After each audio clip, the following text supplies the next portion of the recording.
నువ్వు గెలుస్తావు.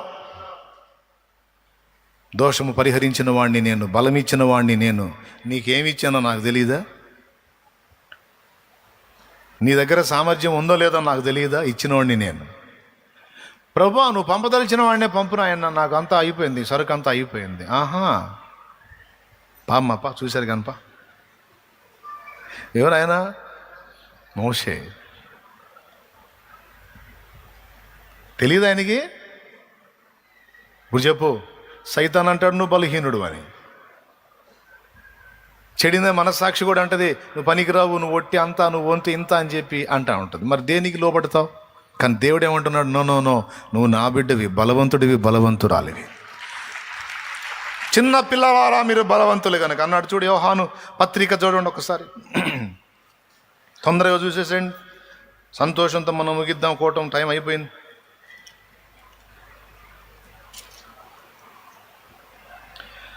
రెండవ అధ్యాయము 14వ వచనం చదువు. చిన్నపిల్లలారా, మీరు తండ్రిని ఎరిగి ఉన్నారు గనుక మీకు వ్రాయిచున్నాను. తండ్రులారా, మీరు ఆది నుండి ఉన్నవాడిని ఎరిగి ఉన్నారు గనుక మీకు వ్రాయిచున్నాను. యవనస్తులారా, మీరు బలవంతులు, దేవుని వాక్యము మీ యందు నిలుచుచున్నది. మీరు దుష్టుని జయించున్నారు గనుక మీకు వ్రాయిచున్నాను. అద్దుగో, జయిస్తారా, జయించారా? చెప్పండి మా, ఎన్నేళ్ళు? అదన్నా చెప్పండి, ఎన్నేళ్ళు? పెద్దగా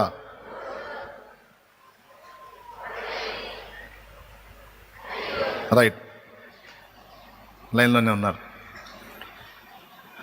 మీరు జయిస్తారు అన్నాడా, జయించారు అన్నాడా? బలహీనలు అన్నాడా, బలవంతుడు అన్నాడా? బా, ఏం బలమయ్యా, 4 అడుగులు వేయలేకపోతున్నాను అంటాడు ఒక పెద్ద ఆయన. 4 అడుగులు వేయలేకపోతున్నాను.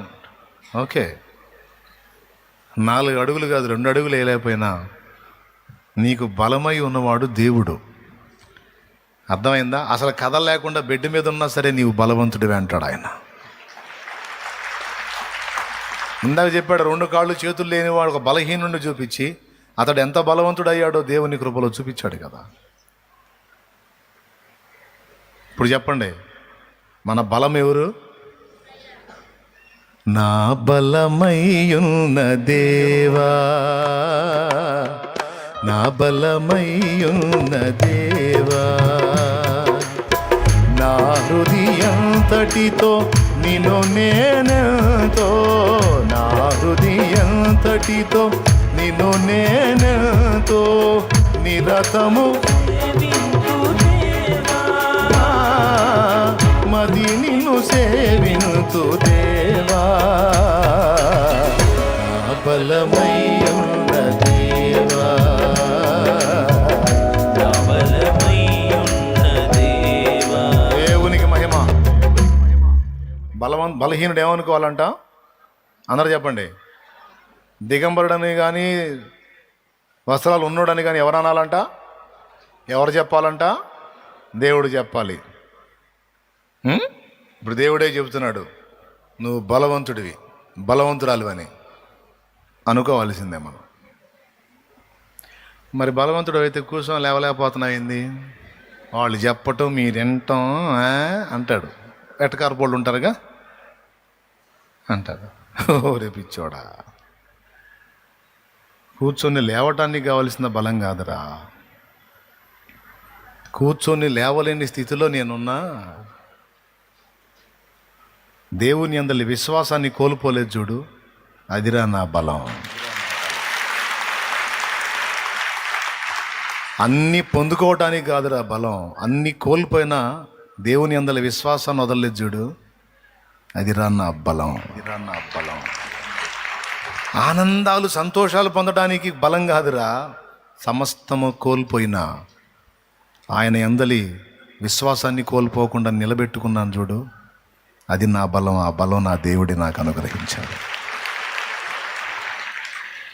విశ్వాసాన్ని ఒక్కదాన్ని కాపాడుకోగలిగితే నేను పోగొట్టుకున్నవన్నీ రెండంతలుగా మొత్తం వస్తారా నాకు పిచ్చోడవా.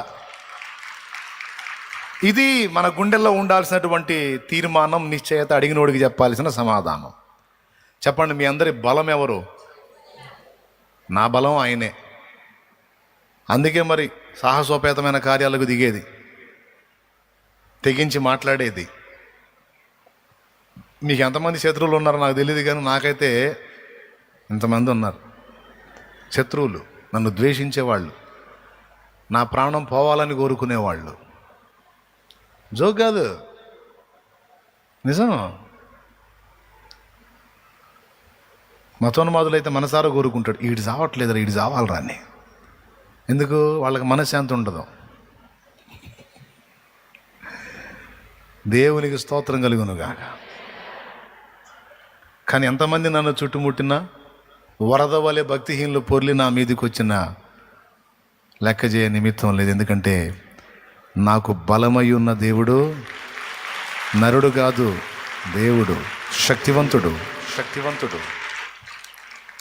నన్ను బలపరచువాని యందే సమస్తము నే చేయగలను. నేను నమ్మిన వానిని ఎరుగుదును, సిగ్గుపడనెన్నడు. నేను నమ్మిన వానిని ఎరుగుదును, సిగ్గుపడనెన్నడు. సిగ్గుపడనెన్నడు. నన్ను బలపరచువాని యందే సమస్తము నీ చేయగలను. దేవునికి మహిమ. కఠినమైన శ్రమలలో సైతం దేవుని అందలి భక్తి, ప్రేమ, విశ్వాసాన్ని కాపాడుకోవాలంటే ఎంత మనోబలం కావాలండి. పౌలుకు వచ్చిందన్ని అగచాట్లు మనకు వస్తే అడ్రస్ కూడా దొరకదు మన విశ్వాసం. అయినా సరే అన్ని పోరాటాల్లో ఎదురు తిరిగి దేవుని అందలి భక్తిని, ప్రేమను, ఆసక్తిని, విశ్వాసాన్ని విడిచిపెట్ల. బలం కదా అది. ఆ కోపం రాగానే అని ఎగబడి కొట్టడం బలం కాదు.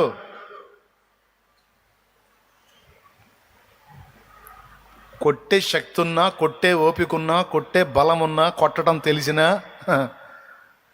తట్టుకొని నిలబడతాను చూడు, దెబ్బ తిని, అది బలం.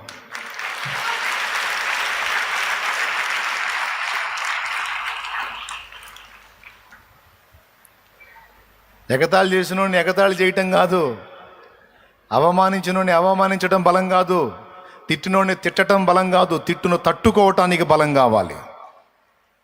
అర్థమైందా? ఎగతాళి, హేళన తట్టుకోవటానికి బలం కావాలి, తిరిగి హేళన చేయటానికి ఏం బలం కావాలి చెప్పు? దెబ్బ కొడితే తిరిగి కొట్టే బలమున్నా, కొట్టకుండా కంట్రోల్ చేసుకోవటానికి మనోబలం కావాలి. దూషణకు ప్రతి దూషణ చేయకుండా, అంతే కదండి. వాళ్ళకు నోరు ఉందని ఎట్ట పెడితే అట్ట తిడతారు. తిట్టడం ఏమన్నా గొప్ప సంగత? మనం తిట్టలేము. ఎవడన్నా మనల్ని తిట్టేవాడిని కొత్త రకం తిట్లు కనిపెట్టి మరి చెవుల్లోంచి రక్తం వచ్చేటట్టు తిడతాం. ఏం మాటలు రావా? భాష రాదా? అవసరమైతే ఇంకా వేరే భాషలో కూడా అరువు తెచ్చుకుని మరి తిడతాం. ఎవరికి రావు? కానీ అది కాదు కదా దూషణకి ప్రతి. వాడు తిడితే ఆ తిట్టుని పడ్డాను చూడు, ఆ మాట సహించాను చూడు, ఆ దూషణ తట్టుకుంటాను చూడు, అది దానికి కావాలి బలం. బా నోరు తెరువలేదాయే ప్రేమ, బదులు పలుకలేదాయే. ఒక్క మాట అన్నాడా? చిత్రవద చేస్తే ఒక్క మాట. ఎంత మనోబలం అండి, ఎంత మొండితనం అండి. శాప వచ్చిన ఒక్క దూషణ వచ్చిన వల్ల ఒక్క దుర్భాష వాడదా? ఏ వదకు తేబడిన గొర్రెబల్లి మా ఉన్న వామ్మో, ఎవరైనా వాళ్ళు ఆడుకుంటుంది ఎవరితో? వాళ్ళు పడేస్తుంది ఎవరిని? ముసుగు వేసింది ఎవరికి? పిడిగుద్దులు గుద్దుతుంది ఎవరిని?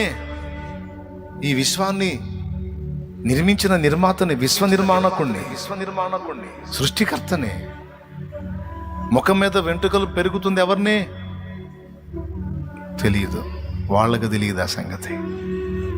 అందుకు సిలువనెక్కినప్పుడు అన్నాడు, తండ్రి మీరేం చేయుచున్నారో వాళ్ళకి తెలియదు, తెలిస్తే అదురుబేసి వస్తారు, తెలియదు, వాళ్ళని క్షమించు. దేవునికి స్తోత్రం. ఎవరైనా నీకు ఆ వర్ణంలోకి వెళ్తే టైం అయిపోద్దిలేండి, టైం చాలదు మనకి. నూతన సంవత్సరాలు మారు మనసు పొందాను, ఇంకెందుకులే అని.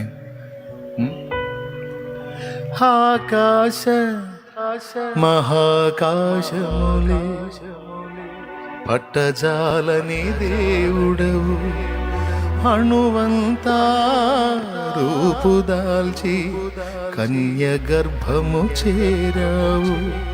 లోకాలే ఏలేటి నీవు పసికూనై ఒడి చేరినావు.